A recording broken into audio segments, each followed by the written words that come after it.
mariage. Ils aiment quand tu leur parles de bénédiction.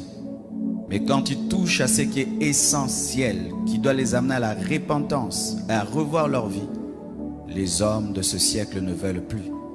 Ils choisissent même les églises en fonction de cela. Je ne prie pas dans cette église-là, ce pasteur est dur. Je ne prie pas dans cette église-là, ce pasteur-là veut changer les gens. Je préfère prier dans telle église, ce pasteur nous motive. La parole va être rare. Rare même pour les enfants de Dieu. Les vrais enfants de Dieu chercheront à écouter la vraie parole. Elle va devenir rare. Que Dieu te fasse grâce, toi qui enseignes, d'être parmi les raretés, les personnes dans lesquelles on trouvera encore l'évangile pur. Il y aura des églises, mais sans la parole de Dieu. Et les enfants de Dieu iront et resteront à leur fin. C'est vrai, j'ai entendu quelqu'un parler, mais il n'a pas parlé de la part de Dieu. Il a ouvert la Bible, mais il n'a pas parlé de la Bible. Ce phénomène va y aller croissant. Des gens qui ouvriront la Bible sans parler de la Bible. Des gens qui parleront de Jésus sans parler de Jésus. Des gens qui commenceront des églises, mais pas pour dire la vérité. Et les hommes, de même, iront à l'église, mais pas pour écouter la parole de Dieu. Ils iront par religion, par habitude, mais pas pour écouter la parole de Dieu. Ils demanderont même à leur pasteur de ne plus inviter tel orateur et tel orateur parce qu'il est dur. J'ai prêché hier quelque part, je parlais de la sanctification. Au départ de mon message, l'église était tétanisée, paralysée. J'avais l'impression d'être un monstre ou un extraterrestre en train de diriger les choses. Pourquoi? Parce que il y a une carence de la vérité, carence de la parole. Mais lorsque l'église sera enlevée, ce sera pire, mes frères. Après l'enlèvement de l'église, les gens chercheront la parole. Les vrais prédicateurs seront enlevés. Les faux prédicateurs resteront. Et la parole sera encore très très rare. Nous avons la grâce, frères, jour après jour, d'écouter la parole. Mais sachez qu'une fois l'enlèvement a lieu, ce sera difficile. Même toutes ces applications qui ont des enseignements et des prédications vont supprimer les messages.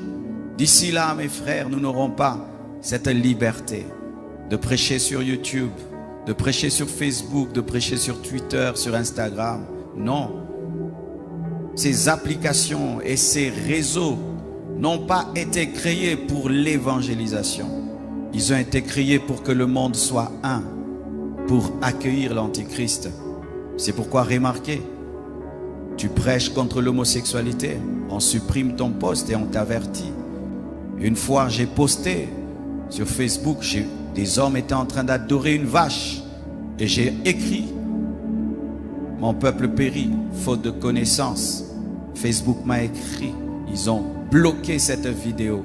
Tu peux faire rire les gens, blaguer, ça passe. Mais quand tu commences à dire la vérité, c'est de l'intolérance. Ils appellent ça l'intolérance. C'est-à-dire que l'Église doit tolérer le péché. Nous devons tolérer l'idolâtrie. Nous devons tolérer l'ignorance. Nous devons être une église qui ne dérange pas. C'est ça le travail qui se passe dans le monde de ténèbres. Que les gens viennent à l'église mais qu'ils ne soient pas dérangés. Que l'on prêche mais qu'on ne dérange pas. Alors que la vérité dérange toujours. Je vous ai présenté cette parole afin de vous révéler une chose, que la faim et la soif de Dieu existent. Mais pour Amos, c'était une malédiction. C'était une malédiction où Dieu se retirait de son peuple, abandonnait son peuple, refusait de lui parler pendant un temps. Mais aussi, Dans la nouvelle alliance, nous pouvons avoir cette soif. Pas comme une malédiction. Nous pouvons avoir cette faim. Pas comme une malédiction, mais au contraire, comme une bénédiction. C'est-à-dire que tu as la parole, mais tu la cherches comme si tu ne l'as pas. Tu as la présence de Dieu, mais tu la recherches comme si tu ne l'as pas. Ne tombez jamais dans la satisfaction. Ne pensez jamais être arrivé dans les choses de Dieu. Ne priez jamais comme si vous connaissez tout et comme si vous avez tout. Ne vous tenez jamais face à la parole de Dieu comme si vous la connaissez à 100%. Une fois que la faim de Dieu te quitte, la soif de Dieu te quitte, tu vas commencer à mourir à petit feu. Et c'est ça qui est en train d'arriver à l'église de temps de la faim. Une perte de la soif de Dieu. Une perte de la faim de Dieu. Rien qu'à voir comment les gens se préparent avant de venir à l'église. Ils ne prient pas, ils viennent à l'église. Ils ne participent même pas à l'adoration. Ils ne participent pas à la louange. Il est assis là comme si on l'avait puni. Tu as même besoin de lui dire qu'est-ce que tu es venu faire. Incapable d'ouvrir sa bouche dans le temple. Je dis toujours, si quelqu'un ne sait pas prier dans le temple, comment il prie à la maison? Parce qu'ici, même les faibles deviennent forts. Même ceux qui n'ont pas la vie de prière arrivent à prier. Mais si toi, tu quittes chez toi à la maison jusqu'ici, tu n'arrives même pas à ouvrir ta bouche. Tu n'arrives même pas à lever tes mains. Est-ce que tu les lèves à la maison chez toi? Mais quand même, tu es venu. C'est ça l'église des temps de la fin. Des hommes qui s'approchent de Dieu, mais sans l'aimer. C'est comme ces mariages-là qui ont duré. Ils sont là seulement pour la forme. Il n'y a plus d'amour, il n'y a rien. Mais ils sont là pour les enfants. Et certains chrétiens sont chrétiens parce que s'il arrête d'être chrétien, on va se moquer de lui. S'il arrête d'être chrétien, ce serait un scandale. S'il ne va pas à l'église, mais il ira où? Une telle vie chrétienne est fade. Une telle vie chrétienne n'est pas la vie chrétienne où tu t'approches de Dieu sans passion. Tu viens à l'église sans passion. Tu pries sans passion. Tu adores sans passion. Tu lis ta Bible sans que ton cœur ne brûle.